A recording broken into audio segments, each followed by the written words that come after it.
एक ऐसा दिन जब आसमान से बरसे आग के पत्थर और पृथ्वी पर जीवन चीखते चिल्लाते हुए राख बन गया। क्या कोई बच पाया? अंत का आरंभ, उल्कापात की वह रात। भाग एक सामान्य सुबह का प्रारंभ। धरती पर जीवन अपने सबसे सुंदर दौर में था। हर जगह हरियाली, समुद्र की लहरों की मीठी आवाज और पक्षियों की चहचहाहट गूंज रही थी। बड़े बड़े शहर तकनीक की चोटी पर थे, गांव आत्मनिर्भर बन चुके थे। वैज्ञानिकों की खोजें अंतरिक्ष तक पहुंच चुकी थीं। लेकिन तब किसी को यह अंदाजा नहीं था कि यह शांति एक अदृश्य सन्नाटा बनकर टूटने वाली है। भारत के पुणे शहर में प्रसिद्ध वैज्ञानिक डॉक्टर आरव देशमुख अपने लैब में एक अजीब सी गणना में उलझे हुए थे। उन्होंने एक अंतरिक्षीय चेतावनी नोटिस देखा जिसमें दर्ज था 2029 संभावित खगोलीय उल्का बौछार। पहले तो उन्होंने इसे हल्के में लिया, लेकिन जब अंतरिक्ष दूरबीन से उन्होंने खगोलीय आंकड़े देखे तो उनके होश उड़ गए। भाग 2 पहले संकेत। मई की शुरुआत में ही रातों को आसमान में लाल पीले धब्बे दिखाई देने लगे। लोग इन्हें सुंदर नजारा मान सोशल मीडिया पर डालने लगे। पर वैज्ञानिकों को पता था, ये सौंदर्य नहीं, विनाश की पूर्व सूचना थी। नासा और इसरो ने संयुक्त रूप से बताया कि यह उल्का पिंड 9000 किलोमीटर प्रति घंटा की गति से धरती की ओर बढ़ रहा है।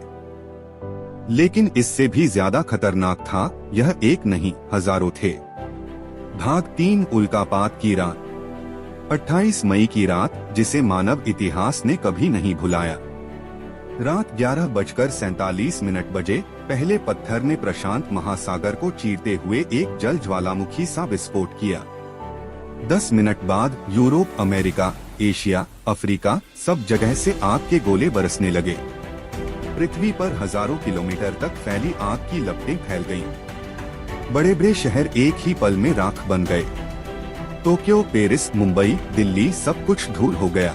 मानव चीखें, जानवरों की कराह और बच्चों की मासूम पुकार सब एक साथ मिलकर एक ऐसी चुप्पी में बदल गईं, जो हमेशा के लिए धरती पर बस गई। भाग 4 एक चमत्कारी बचा। हिमालय की एक गुफा में कुछ वैज्ञानिक और स्थानीय लोग पहले ही सुरक्षित हो चुके थे। डॉक्टर आरव और उनकी टीम ने 3 महीने पहले ही जीवन कक्ष नामक सुरंग बनाई थी, जो अणु बम तक सहन कर सकती थी। वहाँ कुल 43 लोग जीवित बचे थे, जिनमें 12 बच्चे, 17 महिलाएं और 14 पुरुष थे। उनके पास सीमित भोजन, पानी, ऑक्सीजन और ऊर्जा स्रोत थे। बाहर की दुनिया जल रही थी, लेकिन गुफा के भीतर उम्मीद की लौ टिमटिमा रही थी। भाग 5 एक नई शुरुआत। उल्कापात के बाद महीनों तक सूरज का प्रकाश पृथ्वी पर नहीं आया। आसमान धूल और राख से ढक गया। तापमान 0 से नीचे गिर गया।